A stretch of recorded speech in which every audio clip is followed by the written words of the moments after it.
राजमहल का त्याग करने के बाद मीरा का जीवन अब किसी एक स्थान से बंधा नहीं रहा।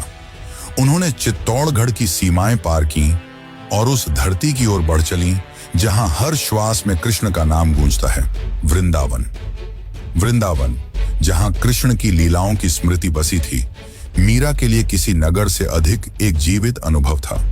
वहां मीरा साधु संतों के साथ गलियों में नाचती गाती रही, श्री कृष्ण की भक्ति में लीन रही, एक तपस्विनी की तरह जीवन व्यतीत करती रही।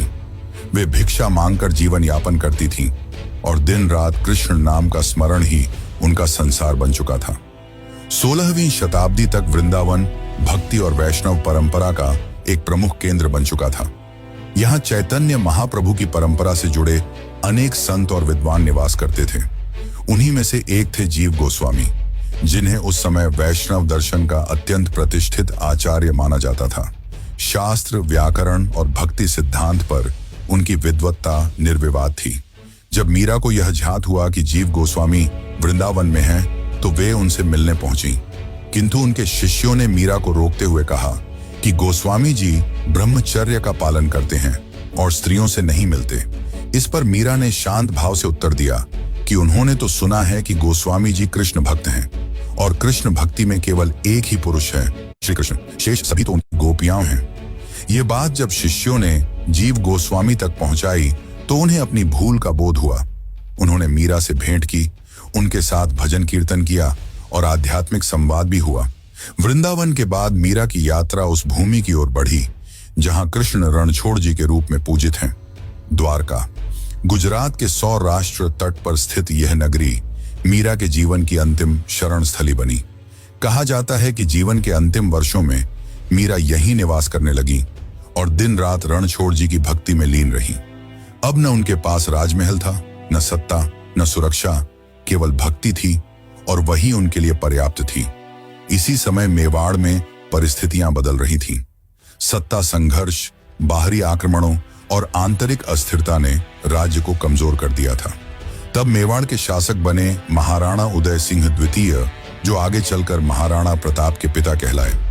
कथाओं के अनुसार जब मेवाड़ संकट में घिरा, तब महाराणा उदय सिंह को यह बोध हुआ कि जिस स्त्री को कभी कुल की बदनामी समझा गया था, वही वास्तव में कुल की सबसे पवित्र आत्मा थी।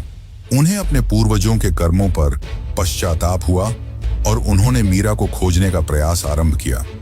जब उन्हें ज्ञात हुआ कि मीरा द्वारका में है, तो उन्होंने ब्राह्मणों का एक दल भेजा ताकि वे मीरा से विनम्र निवेदन कर सकें कि वे पुनः महल लौट आए। यह आमंत्रण केवल राजनीतिक नहीं था, बल्कि एक मौन स्वीकारोक्ति थी कि मीरा के साथ अन्याय हुआ था।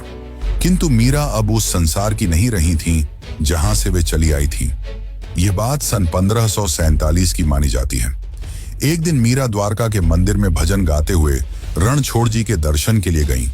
वहीं ब्राह्मणों ने उनसे निवेदन किया कि वे महल लौट आईं, क्योंकि उनके बिना राज्य संकटों से घिर गया है। मीरा ने शांत स्वर में कहा कि वे अब उस संसार की नहीं हैं, वे केवल अपने श्री कृष्ण की हैं और जहां कृष्ण बुलाते हैं वहीं वे जाती हैं। ब्राह्मणों ने उन्हें आश्वासन दिया कि महाराणा ने वचन दिया है कि महल में उन्हें किसी प्रकार की बाधा नहीं होगी और उनकी कृष्ण भक्ति में कोई हस्तक्षेप नहीं किया जाएगा। यह सुनकर मीरा कुछ क्षण मौन रही और फिर बोली कि वे पहले अपने गिरधर गोपाल से अनुमति लेंगी। इसके बाद मीरा रणछोड़ जी के मंदिर के भीतर प्रवेश कर गईं। बाहर ब्राह्मण प्रतीक्षा करते रहे, किंतु जब बहुत समय बीत गया तो वे स्वयं मंदिर के भीतर गए। वहां मीरा नहीं थी, केवल उनकी ओढ़नी श्री कृष्ण की मूर्ति पर टंगी हुई थी। मंदिर चारों ओर से बंद था और भीतर बाहर जाने का केवल एक ही द्वार था। कोई समझ नहीं पाया कि मीरा कहां गई। कुछ लोक कथाओं और परंपराओं के अनुसार माना जाता है कि मीरा श्री कृष्ण की मूर्ति में विलीन हो गई। इस घटना का कोई ऐतिहासिक प्रमाण नहीं मिलता, किंतु इतना निश्चित है कि मीरा का अंत साधारण नहीं था, जैसा उनका जीवन भी साधारण नहीं था। मीरा न किसी युद्ध में मारी गई, न किसी सिंहासन पर बैठी। उन्होंने न राज्य जीता, न सत्ता। उन्होंने केवल प्रेम चुना और उसी प्रेम में स्वयं को विलीन कर दिया।